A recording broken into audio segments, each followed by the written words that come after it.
Welcome to Ancient Egyptian Cultivation.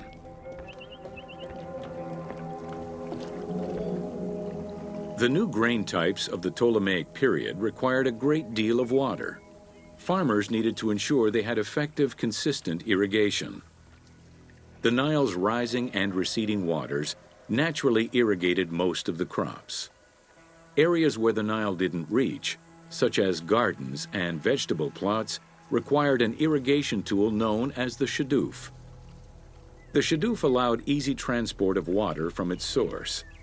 It consisted of a tall wooden frame with a long pivoting pole and suspended bucket. The system could be raised and lowered with little effort.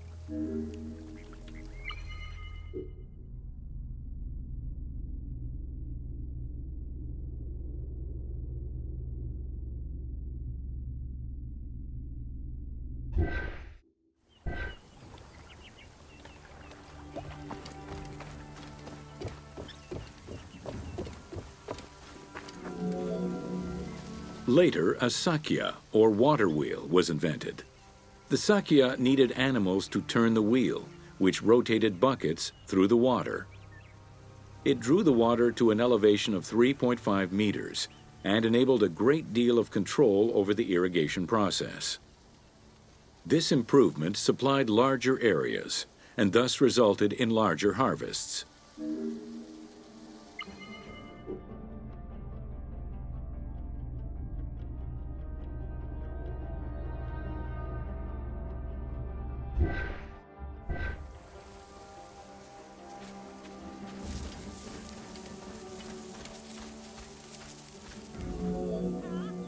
The threshing process separated the grain from its husk. Workers would spread the ears on clean ground. Oxen, cows, or donkeys were then guided back and forth to trample the grain. This continuous movement worked the grain loose while preventing the animals from eating it. Unwanted chaff and straw were swept away, or gathered and added to the mud used to make bricks, to make them stronger.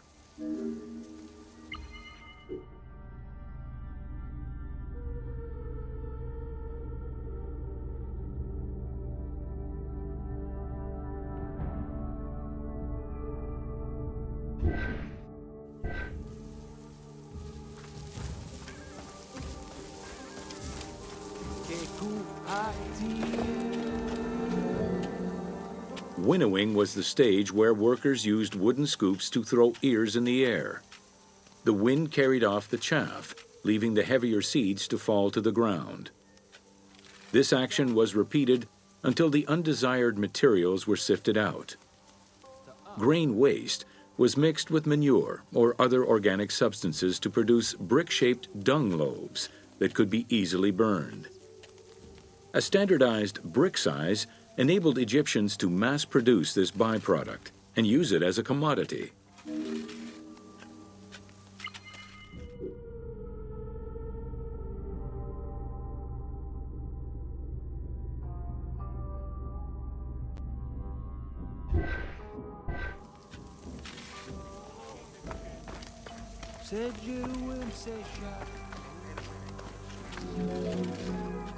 Transporting large amounts of grain required ships equipped to carry heavy loads. These goods were moved during the Nile's flooding season, when the river was deep enough for large ships. The transports stopped at checkpoints to accommodate customs and police controls, as well as for technical requirements and weather conditions.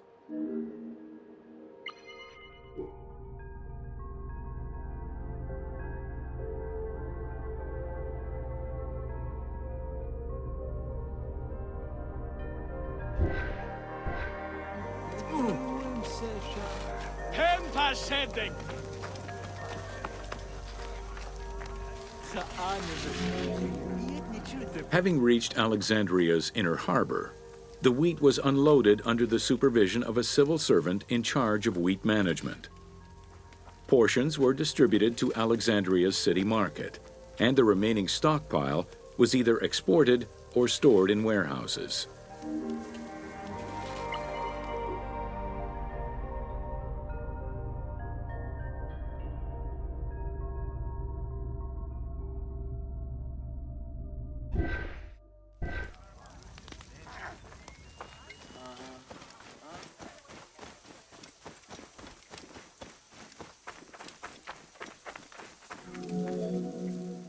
Grain storage facilities were located across all of Egypt.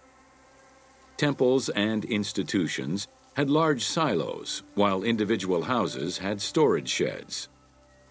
In some houses, arched cellars were built into the foundations.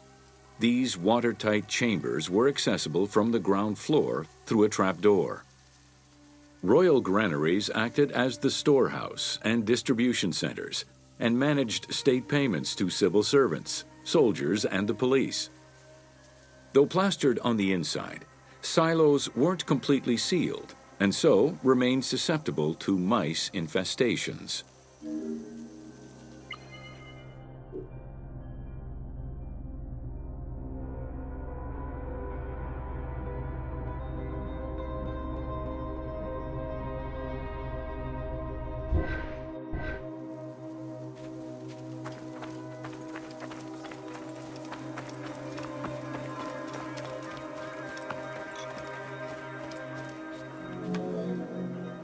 When the grain was ready for processing, it was poured into bowls and pounded into a coarse flour.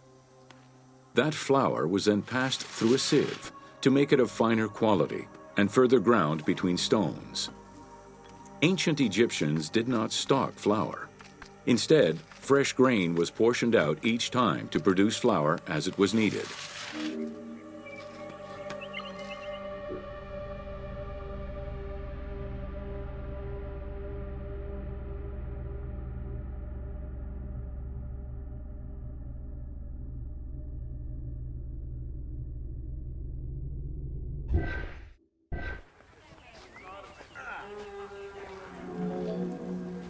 The sieves used by ancient Egyptians were unable to filter out sand and stones.